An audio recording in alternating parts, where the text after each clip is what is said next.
The doors to the Viridian Tea House are open once more. Hey everybody, I'm back. You ready for another video? I know I am. Let's begin. So, I've got two books I would like to review today. And without further ado, let me start off with a story with the first one. I had heard about this one book called The Soul of an Octopus by Sy Montgomery. And as many of you probably know, I'm really into octopuses. It's not octopi, it's octopuses.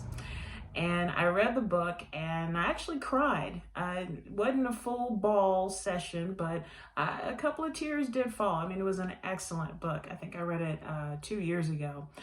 Well, anyway, I was in our nearby library. Yay, Sheridan. Gotta love Sheridan Library. Just gotta do the shout out. And I saw another book by Sy Montgomery called The Hummingbirds Gift. You know, I did not know a lot about hummingbirds, but after reading this book, you know, it's amazing what you think would be so sweet and innocent and wouldn't hurt anybody to a vicious killer. Not so much with hummingbirds, but I learned so much and I have so much more respect for hummingbirds now. And this book was just an incredible read about two baby hummingbirds named, oh goodness, I forgot their names. Okay, I forgot their names. But anyway, it's about two baby hummingbirds that a friend of Sy collects. And the two of them raise the two chicks on their own until they're old enough to leave. And well, anyway, I'll just read from the inside. Let's see. From the beloved New York Times bestselling author of The Soul of an Octopus, a perfect gem of a book about those most exquisite and extraordinary of winged creatures, hummingbirds. The lightest birds in the sky, hummingbirds are capable of astonishing feats, such as flying backward, which I thought was really cool, diving at speeds of 61 miles per hour and beating their wings more than 60 times a second. 60 times a second. Miraculous creatures, hummingbirds are also incredibly vulnerable when they first emerge from their eggs. That's where Brenda Sherburne LaBelle comes in. With tenderness and patience, she rescues abandoned hummingbirds and nurses them back to health until they can fly away and live in the wild. In The Hummingbirds Gift, the extraordinary care that Brenda provides her peanut-sized patients is revealed, and in the process, we discover just how truly amazing hummingbirds are. Sy Montgomery, one of the most acclaimed chroniclers of the natural world working today, joyfully celebrates the profound gift that hummingbirds are to our planet. Again, this was such a delightful, delightful read. I'm trying to think of some of the facts, like hummingbirds actually move their wings side to side in order to hover. So that hovering motion that I look ridiculous, but bear with me. But the hovering motion that they do is because they move their wings side to side at such a rapid pace, like you could almost barely see it. There's some cultures that consider hummingbirds to be the souls of conquistadores or soldiers, which is why they have such the long beak. And actually, if two males are trying to get a female, they will almost fight to the death with those sharp beaks. But anyway, I thoroughly enjoyed the book, and it didn't make me cry like the octopus book, yet it was still such a tender read. It's like sometimes you just need a tender read about a very uplifting story. And since moving to Colorado, I'm noticing that I'm really getting more and more in touch with nature. And I'm doing a little bit of bird watching too, just kind of amateur. I haven't joined any groups or anything. But just reading this book, I was looking out the window at one point going, where are they? I know they're coming. They're coming. So I hope that we can get some hummingbirds by the house, because I will be studying them with binoculars, you know, looking like an idiot. But anyway, so with The Hummingbirds Gift by Sy Montgomery, I give it the highest rating for Viridian Tea House, 5 cups of tea. Thank you so much for this delightful little short book about these two hummingbird babies. And I hope that they are buzzing around and still collecting nectar and trying not to stab other hummingbirds. But anyway, so that, again, The Hummingbirds Gift by Sy Montgomery, also the author of The Soul of an Octopus. Excellent book. So my second book is not so much lighthearted, but still an excellent read. I met the author at CosignCon down in the Springs earlier this year, and she had just a couple of books out. I think it was like the entire trilogy of this book, as well as a couple of others. And I said, you know what? Why not? So many of you know I am part of the death positive movement, and a lot of my stories deal with death and where death is actually a good guy. And it's the same with the first book of this trilogy. So this is by A.L. Kessler, and the name of the trilogy is called Children of the Apocalypse. This is the first book that's called Just a Little Death. You know, it's interesting that, and I'm sure people probably told this author before, but the story is kind of like The Hero's Journey by Joseph Campbell. You know, you have this seemingly innocent, normal person, and they find out that they're not so innocent and not so normal due to a parent or magic acquired or whatnot. Well, the first book it talks about Sam, who finds out during the first couple of days of college that she is the daughter of death. And not only the daughter of death, but also her mother was a fallen angel. And what's interesting is that when you read the story, you find out that the fallen angel and death met at a bar, and they just decided to have a one-night stand. The fallen angel said that she was barren. Of course, she's a fallen angel. She can't get pregnant. Well, she ended up having a child, introduced Sam, who's going to college. And in going to college, she also meets the other children of the four horsemen, war, pestilence, and famine.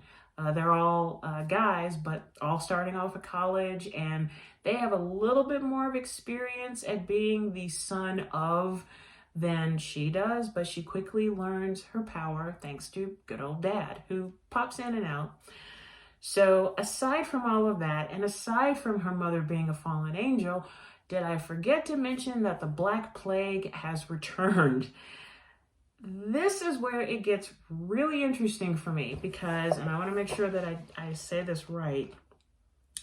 So this was written in 2016, okay? 2016.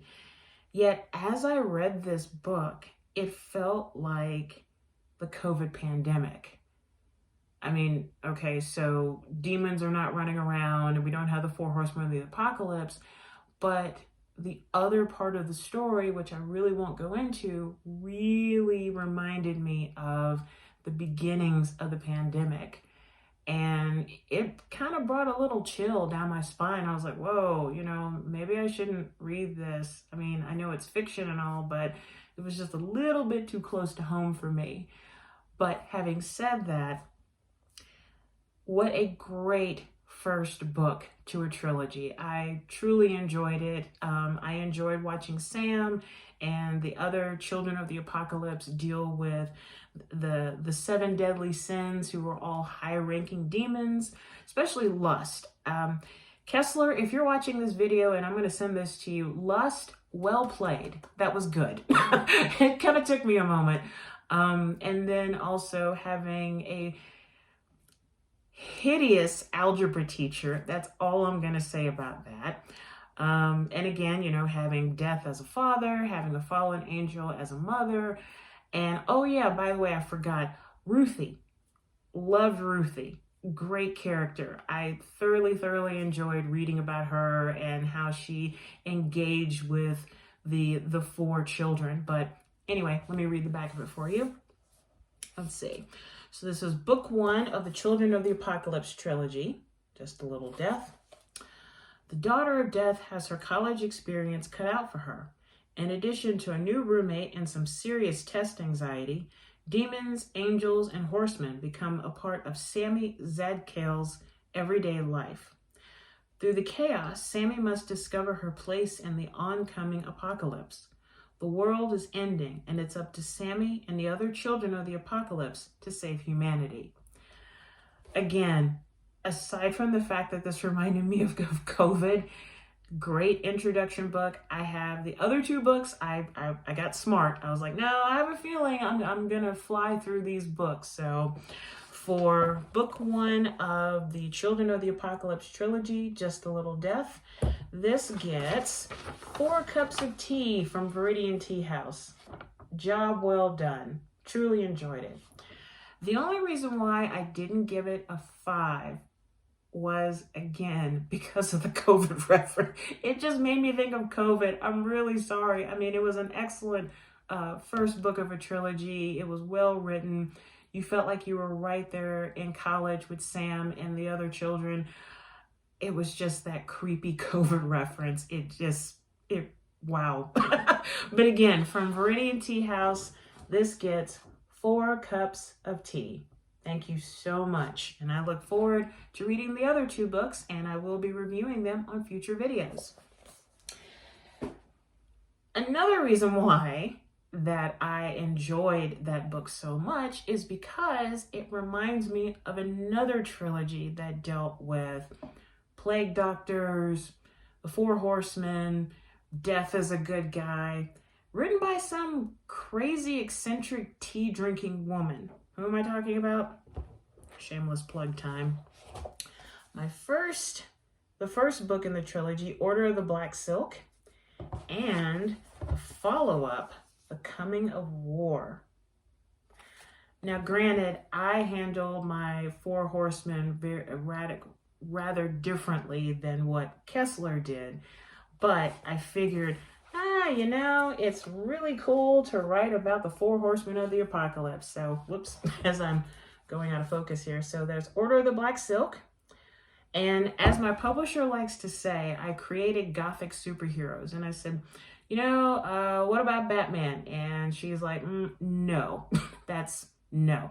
You created something completely different.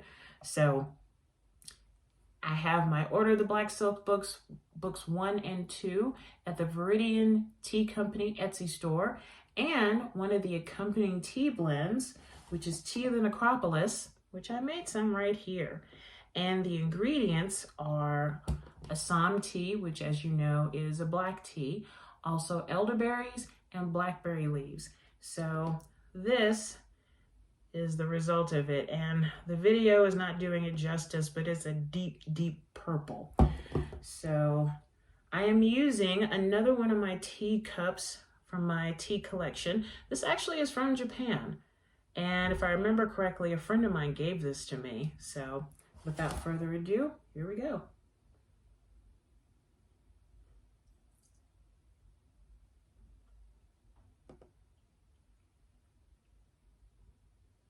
All right. Oh, excuse me.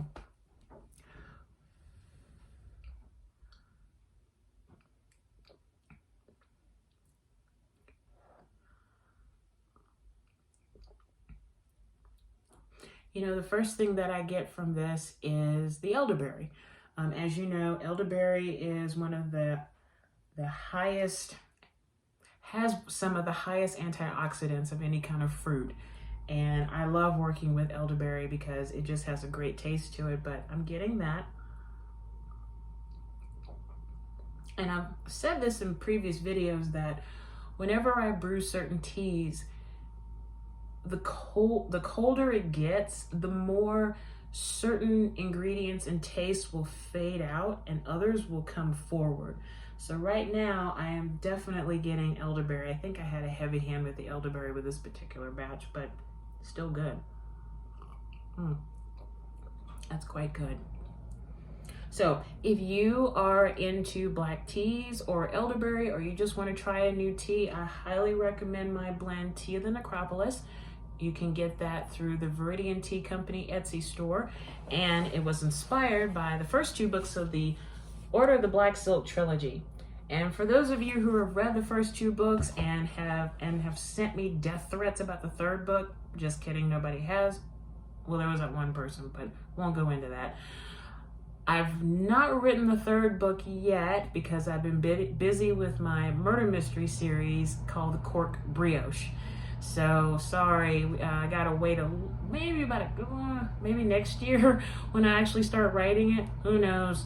But anyway, so once again, this is Tea of the Necropolis, made out of black tea, elderberries, and blackberry leaves, inspired by Order of the Black Silk 1 and 2, available through Pro Se Productions. That goes along with A.L. Kessler's book, Just a Little Death, Book 1 of the Children of the Apocalypse trilogy. Shameless plugging, I know. One more sip of tea here. That's lovely. So one thing I also wanted to share with you before I wrap this up is about when you're working with loose leaf tea. I've had a lot of people say, you know, I just don't really know what to do. I don't know how to measure it. Well, I did show in a previous video different ways to steep your tea. You can use like a teapot with an infuser inside, or a French press like my Doctor Who one back there, or one of, let's see, oh yeah, one of these little infusers, one of these. Now, I put on my bags to use 1 tablespoon per 8 ounces of water. It's really up to you. If you are new to tea and you don't like anything too strong and you just want to kind of see if this is a good flavor for you, don't use a tablespoon, use a teaspoon. And if you find that it's too weak for you, then kind of bump it up to a tablespoon. But I tell people it's really up to you. If you like your tea to be extremely strong, then try a tablespoon. See if that works out for you. If you are just a complete newbie, try a teaspoon. But either which way, you can't mess it up. You cannot mess up a perfectly good cup of tea. Oh, that's lovely. Oh my gosh, that's so good.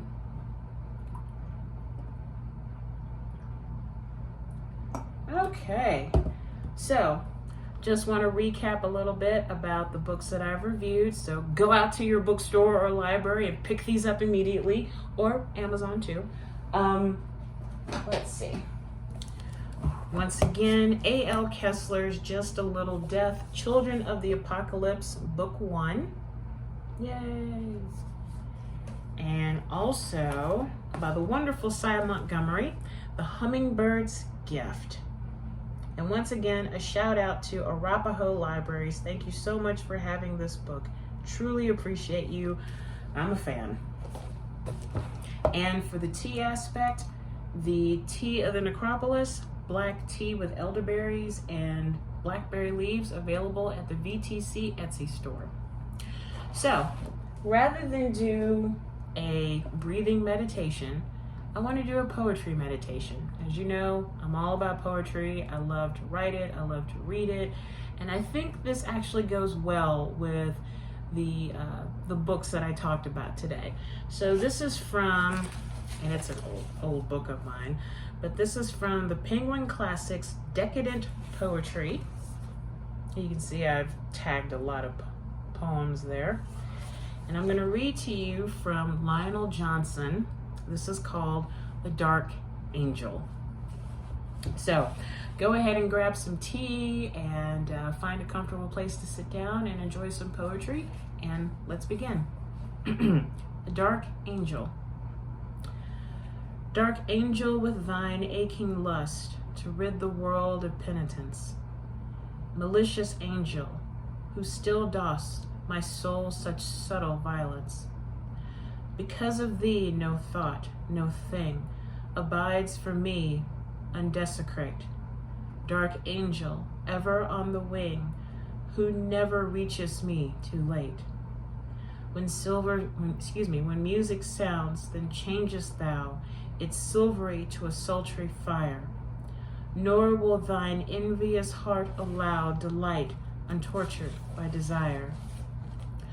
Through thee the gracious muses turn to furies, O mine enemy, and all the things of beauty burn with flames of evil ecstasy. Because of thee the land of dreams becomes a gathering place of fears, until tormented slumber seems one vehemence of useless tears. When sunlight glows upon the flowers, or ripples down the dancing sea, thou with thy troop of passionate powers bewilderest me. Within the breath of autumn woods, within the winter silences, thy venomous spirit stirs and broods, O master of impieties. The ardor of red flame is thine, and thine the steely soul of ice. Thou poisonest the fair design of nature with unfair device. Apples of ashes, golden bright, waters of bitterness, how sweet! O banquet of a foul delight, prepared by thee, dark Paraclete. Thou art the whisper in the gloom, the hinting tone, the haunting laugh. Thou art the adorner of my tomb, the minstrel of mine epitaph. I fight thee in the holy name, yet what thou dost is what God saith. Tempter, should I escape thy flame, thou wilt have helped my soul from death. The second death that never dies, that cannot die when time is dead. Live death, wherein the lost soul cries, eternally uncomforted. Dark angel, with thine aching lust of two defeats, of two despairs, less dread a change to drifting dust than thy eternity of cares. Do what thou wilt, thou shalt not so. Dark angel, triumph over me. Lonely unto the lone I go, divine to the divinity. Thank you as always for joining me for this virtual tea house, and I hope that this is a nice little break from your day. So until next time, I say to you, raise your teacup high, take care, and I'll see you next time. Bye.